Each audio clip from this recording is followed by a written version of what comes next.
shaharga geroin degan narkotik kirdi. Pulimiz bor, iste'mol qilganmiz. Men bilganki, что u уже lomkasi bor ekan, psixologически, fizически.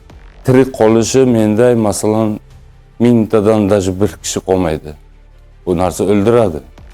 İste'mol передозировка uchun. Передозировка. U sirrozdan qanchasi o'lgan.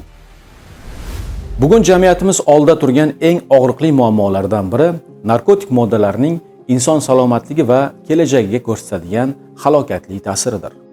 Men bitta o'g'il, bitta farzand oilamda erkak bo'lib katta bo'ldim. Hamma narsam bor edi. Bizlarga shaharga geroin degan narkotik kirdi. Bizlar bilmagan nimaligini. U paytlar hech qanaqa informatsiya masalan bilmasdik-da u nimaligini. Kak pulimiz bor, iste'mol qilganmiz. Shuni hidlagan, boshqa qilgan, kak o'yin. Biz вообще bilmagan, что u narsadan lomka bo'ladi odam, что u narsa o'ldiradi. Shunday qilib 1 yil 2 yil o'tib, men bilganki, что u уже lomkasi bor ekan, psixologически, fizически. Dastlab zararsiz qiziqish yoki bir martalik sinov sifatida boshlangan bu illat vaqt o'tishi bilan jismoniy va ruhiy qaramlikka, ijtimoiy uzilishlarga hamda butun bir hayot yo'lining izdan chiqishiga olib kelmoqda. Yoshlar juda ham qattiq hozir ошибка qilgani shu agar shu narsani boshlasa, chunki bu narsadan tirik qolishi menday masalan mingtadan даже bir kishi qolmaydi. Bu narsa o'ldiradi. 30 ta, 35 ta joydan men o'ldi. Mashinamning ichida o'zi 5 tasi o'lgan. Men o'borib o'zim ota-onasi bilan mazg'urga o'borib qo'ygan shu bolalarni. İste'mol передозировка uchun. Передозировка u sirrozdan qanchasi o'lgan, immuniteti past bo'lib. Bundan VICH ham, gepatit C birinchi o'tadi. Narkotiklar kelyapti, уже u yerdan ichida gepatiti bor. C aniq. Men hozir данный moment gepatit C kasal. U yerdan kelyapti, уже VICH ichida bor virus.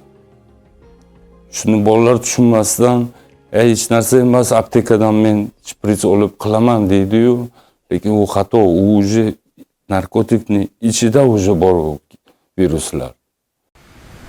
Bugungi qahramonimiz ayni paytda davolanish, reabilitatsiya jarayonida.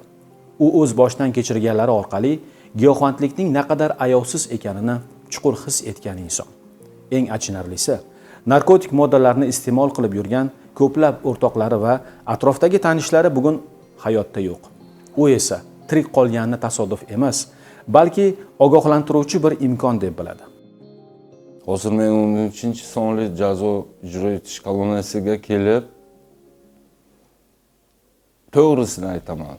Yaxshi odamlarni ko'rib, yaxshi reabilitatsiya degan joy, 12 qadam degan narsa borda o'zi. Men bundan oldin ham o'tgan shu narsani.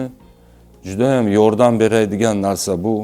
Biz xato qilgan, lekin shu payt informatsiya bo'lmaganda, agar odam bilsa-ki, что bu narsa shunaqa og'ir kasallik, men qilmasdim bu narsani. Hozir yoshlar bilib turib agar qilsa shu narsani, men bilmayman, значит bular kamikadze, samoubiystvo, bu samoubiystvo hozirgi yoshlar shuncha narsani bilib agar qilsa, agar bu juda xato bolalar, mana bu yerga kelsang keyin bu narsani odam qilsa, yo'q qamaladi, yo'q mazorga, yo'q o'ladi. Boshqa nima yo'q, o'rta yo'q. Men shu yerdan turib harakat qilaman, telefon qilishga, xat yozishga gapirib turaman. Bilaman qanday bular meni yaxshi ko'radi.